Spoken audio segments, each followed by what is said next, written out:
I'm Dick Nussbaum, President of the Midwest League. It's been our practice over the past 5 years to communicate with a video before the season begins. The purpose is to welcome everyone back for another exciting Midwest League season and to explain some of the league's expectations with the goals of having the best environment for player development and providing our fans the best option to enjoy great baseball and have family fun. I'm so proud of our league. What we do and how we do it meets a very high standard, but we must strive for continuous improvement. Understanding and managing expectations among all stakeholders is crucial and only possible by good communication among the farm directors, managers, players, owners, GMs and their staff, and umpires. A core principle we need to keep in mind is player development. All of us play an important role to fulfill that responsibility. We are a classroom for everyone who has anything to contribute on the field of play, including players, coaching staffs, umpires, and the hundreds of individuals who work hard behind the scenes, from clubbies to general managers, to make our league a fan favorite. For many years, the Midwest League has accounted for 10% of all fans coming to see minor league baseball. Our facilities are second to none in terms of both amenities and tradition. We owe it to each other to exert our best efforts to continue that trend. The specific areas I would like to cover with you are on-field behavior, pre- and post-game issues, and how we become better. Let's first talk about arguments with umpires.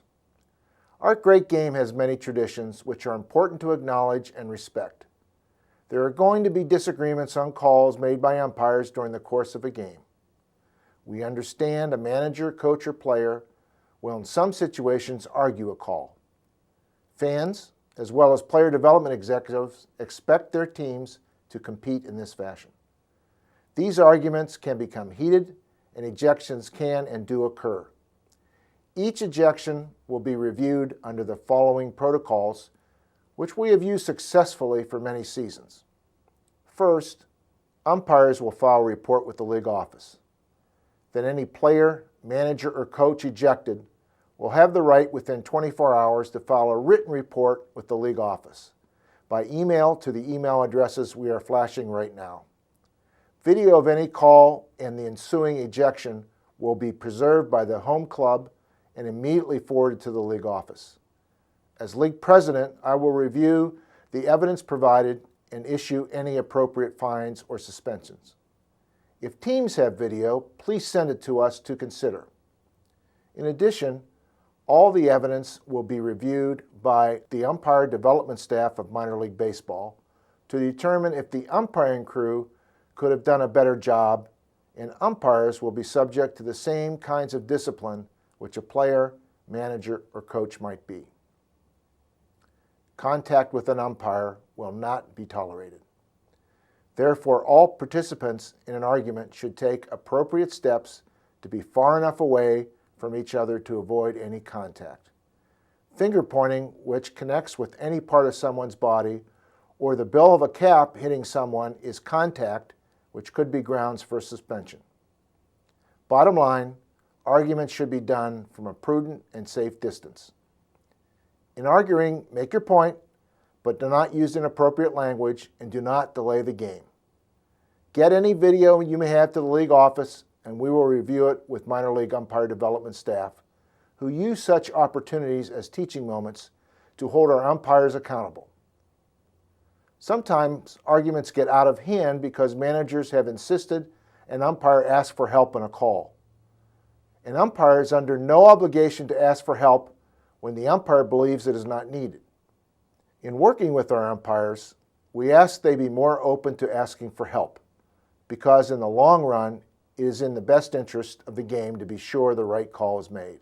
If the umpire asks for and gets help, and the call is not changed, that call must be respected, and the game needs to move along. Continuing the argument at that point is grounds for an ejection, even if the language used or the tone of the discussion is normal. Now let's talk about bench clearing incidents. The Office of the Commissioner of Major League Baseball and the President of Minor League Baseball have issued a written policy involving on-field behavior incidents between teams. Minimum fines and suspensions may be enforced by league presidents involving instigators and combatants when players of opposing teams engage in an on-field fight or bench clearing incident. In addition, penalties may be required for players who leave their position, dugout, or bullpen area to participate. Bottom line here, do not participate in any confrontations between clubs. It does not matter if it involves a brushback pitch or a hit batter, collision at home plate, or a takeout play at second base.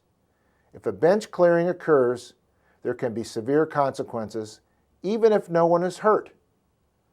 League presidents now have more discretion to waive the assessment of fines on individuals who might technically violate the on-field behavior policy. Common sense dictates to give the players the benefit of the doubt when no harm results. But the best way to avoid a fine or suspension is to not leave the dugout, bullpen, or position during a confrontation. Remember, this policy is in place primarily to protect players from a senseless injury. If no incidents occur, no one gets hurt, and I will not be required to exercise discretion in sorting out who gets fined or suspended. Next, let's talk about our hostile workplace environment policy. The Commissioner of Major League Baseball has issued a policy applicable to both the major and minor leagues, intended to prevent incidents which show elements of gender discrimination or homophobia. Suspensions have been levied against a minor league manager and a major league player of 7 games and 10 games, mainly because of homophobic language. Language directed at opposing players, managers, coaches, umpires, fans, or anyone else which is considered homophobic will have mandatory suspensions attached to them. Copies of the on-field behavior policy and hostile workplace policy have been provided to you for your review. Please read them carefully.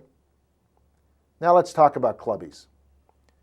In our league, there are some teams where clubhouse attendants travel with the clubs. For those teams for which a clubbie is not provided, the home club will make available a clubbie for the visiting team. Our league has developed a policy under which a minimum tip should be left for services provided by the clubbie.